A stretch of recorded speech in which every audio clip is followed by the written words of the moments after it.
we are non-racialist in our approach. That is, we regard as an individual as an individual, and that everybody must be accorded his full political rights, whether he be white or black, educated or uneducated, rich or poor. And this is exactly why we are at the moment struggling to earn for our people one man, one vote.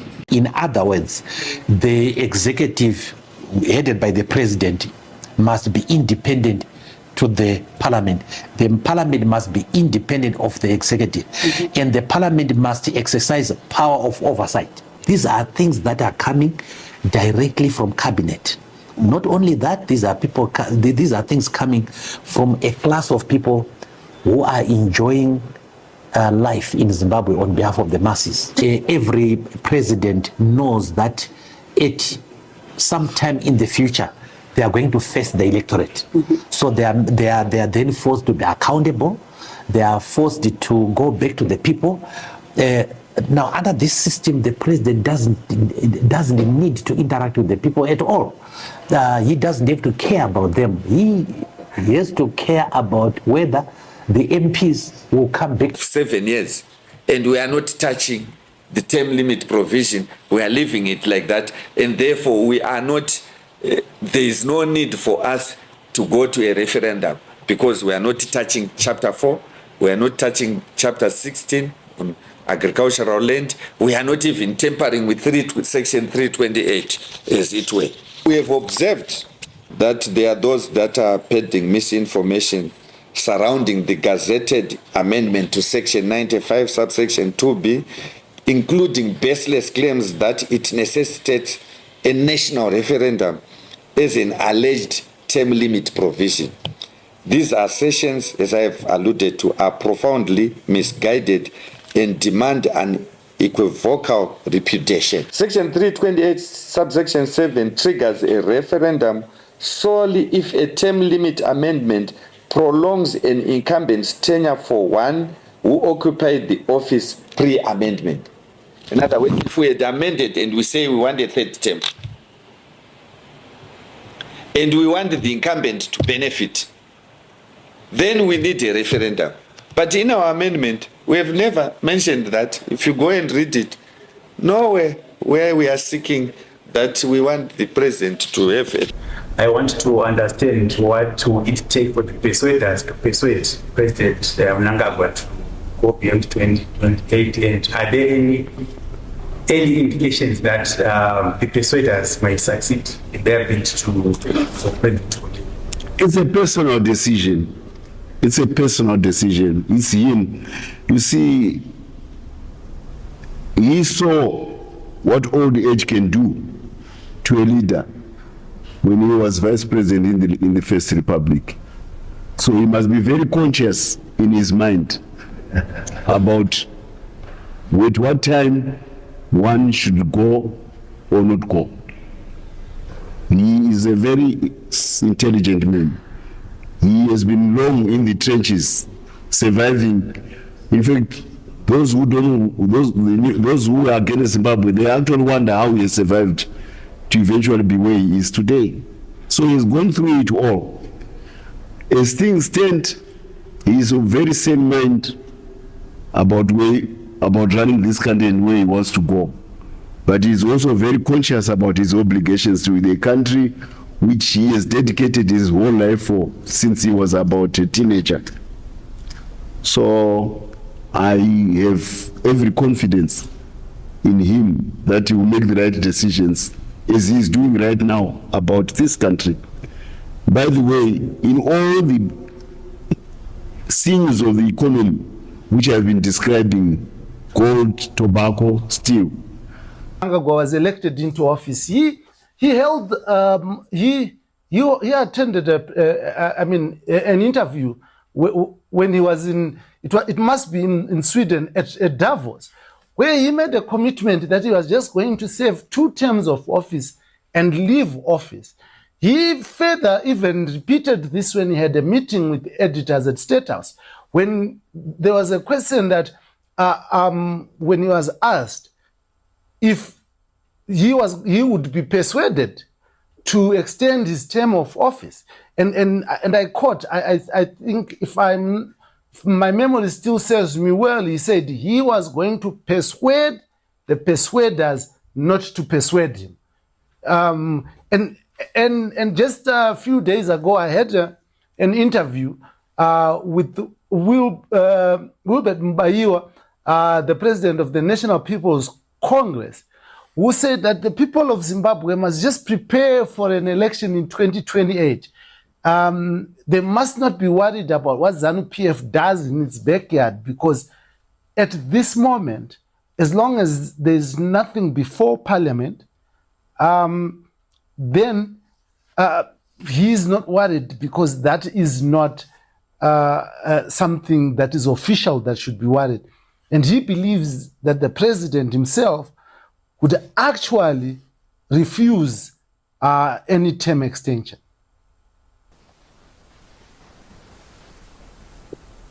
Well, I'm glad that you have actually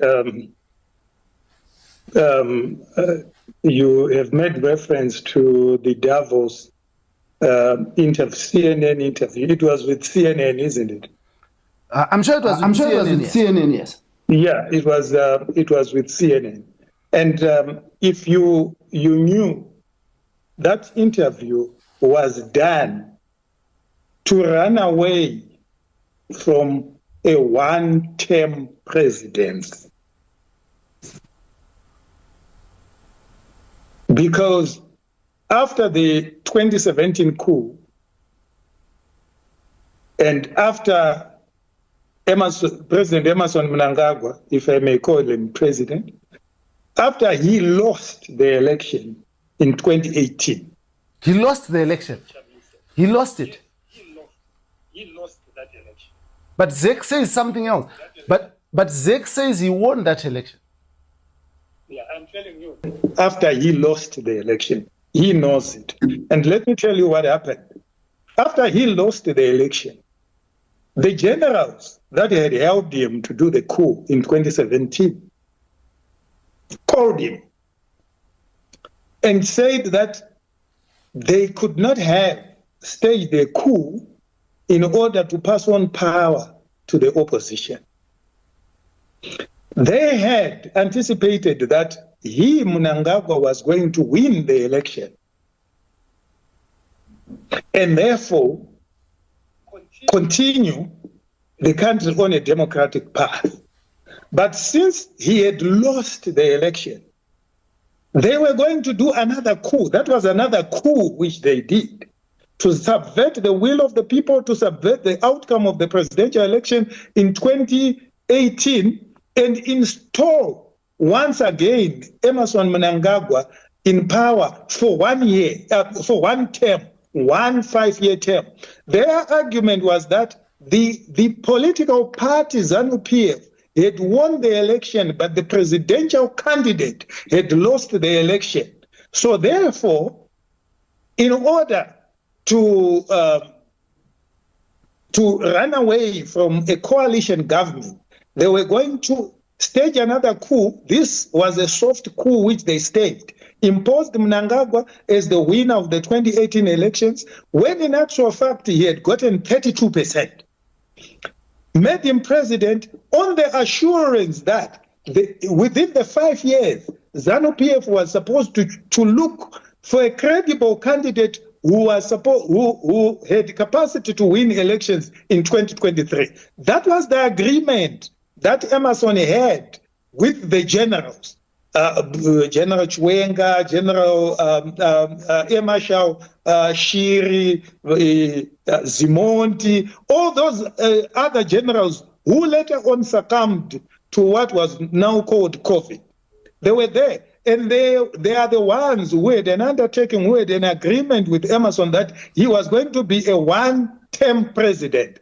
And he was going to be a one-term president on the condition that ZANU-PF as a political party was supposed to come up with a candidate that had capacity to win elections, in presidential elections in 2023. Because we had a situation in 2018 where ZANU-PF as a party had won the popular vote. but their presidential candidate had lost the election.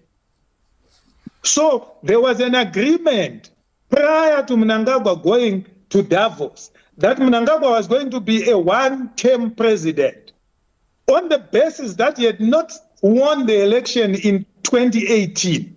He was a military imposition in 2018 after the so-called elections. He didn't win the 2018 elections. So the agreement was that he was supposed to be a one-term president. But you make it serious. Was looking for a presidential candidate for 2023. Emerson agreed to that, only to change that by his announcement on the CNN interview. On the CNN interview in Davos, that's when he then said he was going to do 10 years. He was going to do 2 terms. That message was not meant for the CNN. That message was a rebellious act from the agreement that Emerson had with the generals. It was directed at the generals. That's the reason why Emerson and his children had to pay a fixed 600,000 United States dollars to get that CNN interview. I married Sebastian for you. How is that not your problem? Just give me my money and I'll go. Now. But you're making serious allegations here. You're making serious allegations here that the election was stolen in 2018 and that the interview the interview with CNN was got dubiously. I mean, these are serious allegations. Do you have anything to support them? There are people that are there. There are people that are there who actually witnessed money being transferred to a Zimbabwean who lives in the United States, and that Zimbabwean is the one who alleged that he was using the 600,000 to fix an interview with CNN. CNN wasn't involved there was no money that got to CNN. But the Zimbabwean who organized that interview purported that he needed 600,000 United States dollars to fix that interview. And that interview was so important to Emerson and his children, because that's when they wanted to break the agreement that they had, the one presidential term agreement that Emerson had with the army generals. And that's where the friction started. And that's what led us to the attempts by the military to change the situation in January 2019. You know of those upheavals, you know what happened in January 2019 during the fuel crisis. So that was a reaction by the army to what Mnangagwa had done, breaking the promise that was between him and the military, that he was supposed to be a one-term president. So when he tells you that he's going to do 10 years, he's lying, he's just buying time. He agreed to doing just five years, and he broke that agreement with the military. And what then followed was a systematic extermination of all those generals who had an agreement with him. And maybe the only ones that are left now is General Rigeje and Vice President General Chiwenga. They are the only ones who have survived that. But Chiwenga survived after being poisoned as well. So when he says he's a constitutionalist, he's lying. Where have you seen a constitutionalist who takes over power through a coup? There was a coup in November 2017, which resulted in him being president. And a constitution is a coup is a subversion of the constitution. So someone who did a coup can never tell you that is a constitution.